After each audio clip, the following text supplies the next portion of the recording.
കഴിഞ്ഞോ? ഓ എവിടെ കഴിയാൻ, ഒരു കണക്കിന് ഒപ്പിച്ചിറങ്ങിയെന്ന് പറഞ്ഞാൽ മതിയല്ലോ. ദേ ഓഫീസിലെ ടെൻഷനും കോപ്പം വെച്ചോണ്ടൊന്നും ഇങ്ങോട്ട് വരണ്ട കേട്ടോ. ഇല്ലടോ, എന്നാ നീ വെച്ചോ, ഞാൻ തരുന്നേ. ഓക്കെ.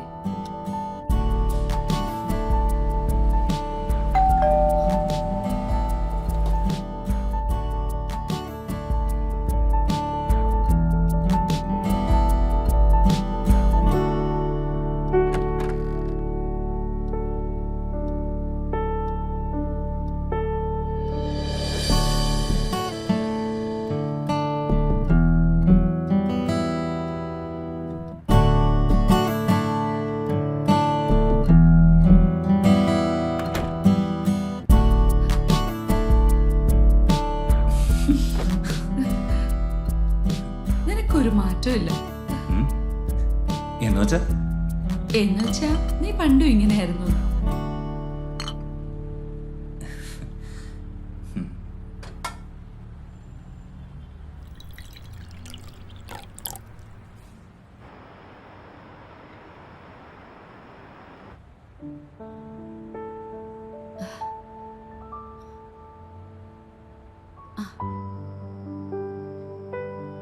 ആൽവിൻ, എന്ത് പറ്റി? ഹേയ്, ഞാൻ ചുമ്മാ. ചായ കുടിക്കേ. ഓ താങ്ക് യു.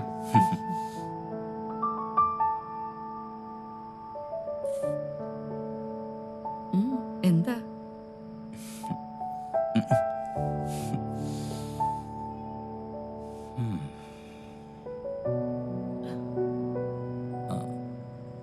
അശ്വിൻ എന്നാ ഇനി ഇങ്ങോട്ട് പറഞ്ഞേ? 3 ദിവസത്തെ ടൂറെന്നാ പറഞ്ഞേ.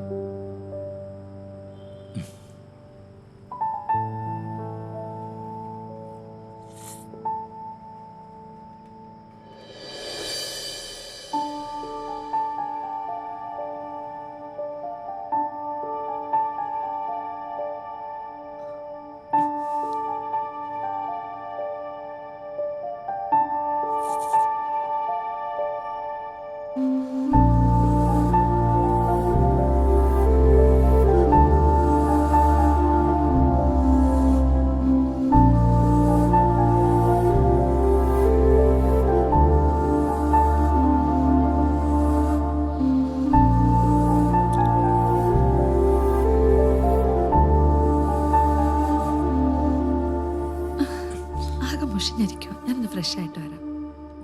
സാൻ, നിനക്ക് എൻ്റെ ജീവിതത്തിലെ ഏറ്റവും വലിയ നഷ്ടം എന്താണെന്നറിയോ? നീ എന്ന് ഗുഡ് ബൈ പറഞ്ഞു പോയപ്പോൾ മഴയിൽ വാഴുന്നിറങ്ങി നിന്റെ കണ്ണുനീര് എനിക്ക് കാണാൻ കഴിഞ്ഞില്ല. നീ എന്നിൽ നിന്ന് വാങ്ങുന്നത് എൻ്റെ നേട്ടങ്ങൾക്കായിരുന്നുവെന്ന് ഞാൻ അറിയാൻ വൈകിയത്.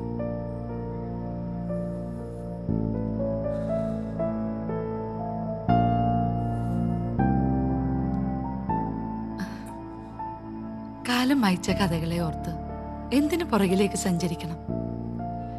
ശൂന്യതയിൽ നിന്നിരുന്ന നിന്നെ വിദൂരതയിലേക്ക് അയക്കാൻ കാലം എന്ന സത്യം മാത്രമേ എനിക്ക് മുന്നിലുണ്ടായിരുന്നുള്ളൂ. നിന്റെ നേട്ടങ്ങൾക്ക് ഞാനൊരു തടസ്സമാണെന്ന് തോന്നിയത് കൊണ്ട് നിനക്ക് വഴിമാറി ഞാൻ നടന്നത്.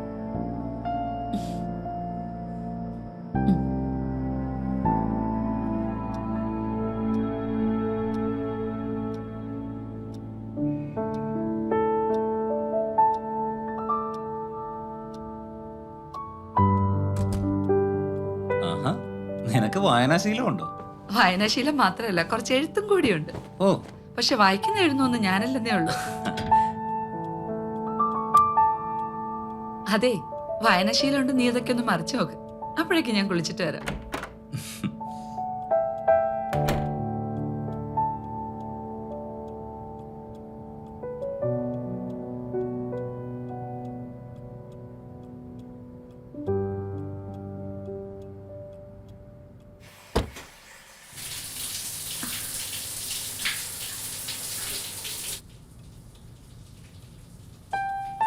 സ്ത്രീ എന്ന അമ്മ തന്നിലൊരുവാർന്ന ജീവനായി തൻ സ്വപ്നങ്ങളെല്ലാം ചുമരുകൾക്കുള്ളിലെ ഇരുട്ടറയിൽ പ്രതിഷ്ഠിച്ച് പ്രാണൻ വിടിയും വേദന സഹിച്ച് മുഖത്തെ പുഞ്ചിരിക്ക് മങ്ങലേൽക്കാതെ തൻ പിഞ്ചോമനയ്ക്ക് ജന്മം നൽകി മാറോട് ചേർത്ത് മുലയൂട്ടി ആ കുരുന്നു ജീവനെ തന്നേക്കാളേറെ സ്നേഹിച്ച അമ്മയെന്ന തണലിലായാണ് ഞാൻ ആദ്യമായി സ്ത്രീ എന്ന മഹത്വത്തെ അറിയുന്നത്.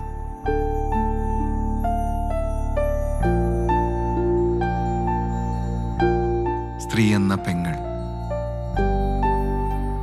പിച്ചിയും മാന്തിയും പിണങ്ങിയും ഇണങ്ങിയും പരിഭവങ്ങൾ പറഞ്ഞുമെല്ലാം തൻ്റെ വിരൽത്തുമ്പിൽ തൂങ്ങി നടന്നിരുന്ന കാലം സൗഹൃദത്തിൻ്റെ ചവിട്ടുപടിയിൽ ഞാൻ സ്പർശിച്ചതോടെ അവളുടെ വിരലുകളെ ഏകാന്തമാക്കി ഞാൻ മാറി നടന്നെങ്കിലും കാലങ്ങൾക്കൊടുവിൽ വധുവെന്ന പട്ടം ചാർത്തി കല്യാണ മണ്ഡപത്തിൽ നിറകണ്ണുകളാൽ തൻ്റെ നെഞ്ചോട് ചേർന്നവൾ വിതുമ്പിയപ്പോൾ ആ വാത്സല്യത്തിലൂടെ ഞാൻ അറിഞ്ഞു അവളായിരുന്നു എൻ്റെ ആദ്യ സ്ത്രീ സൗഹൃദമെന്ന്. അന്ന് ഞാൻ സ്ത്രീ എന്ന മറ്റൊരു പുണ്യത്തെയും തൊട്ടറിഞ്ഞു.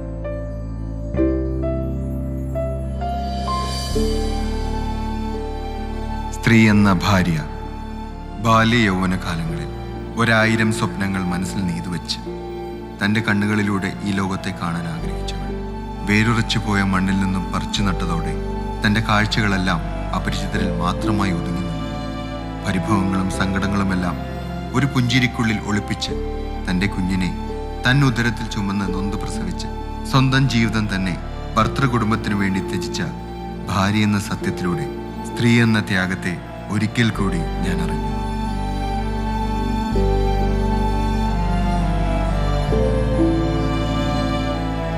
ഇതിനിടയിൽ എപ്പോഴാണ് സഹോദര സ്ത്രീ നിനക്ക് വെറും ശരീരം മാത്രമായി മാറിയത്? അങ്ങനെയുള്ളവർ ചിന്തിക്കുക, പെണ്ണ് പെറ്റുണ്ടായതാണ് നമ്മൾ. സ്ത്രീയെ, നിനക്കൊരായിരം പ്രണാമം.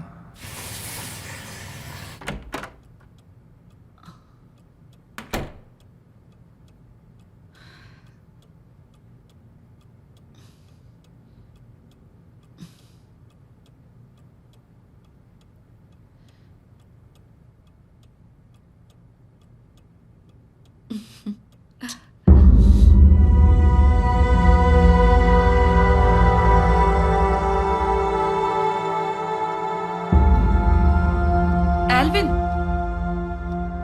ഇതെവിടെ പോവാ?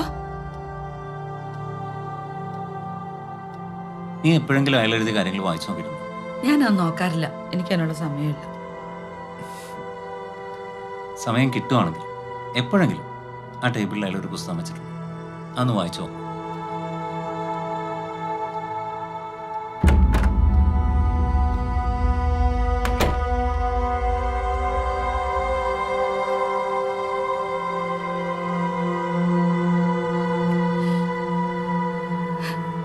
സമയം കിട്ടുവാണെങ്കിൽ എപ്പോഴെങ്കിലും ആ ടേബിളിൽ അയാളൊരു പുസ്തകം വെച്ചിട്ടുണ്ട്, അന്ന് വായിച്ചോ.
ആ മോളു,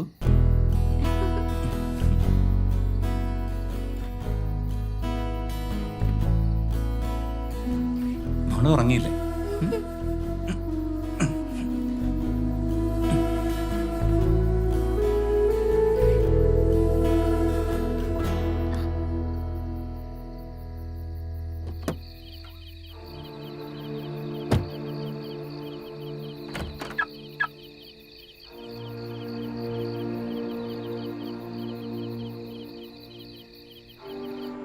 അതെ, ഞാൻ ഭക്ഷണം എഴുതാം. എടുത്തു വെച്ചിട്ടുണ്ട്.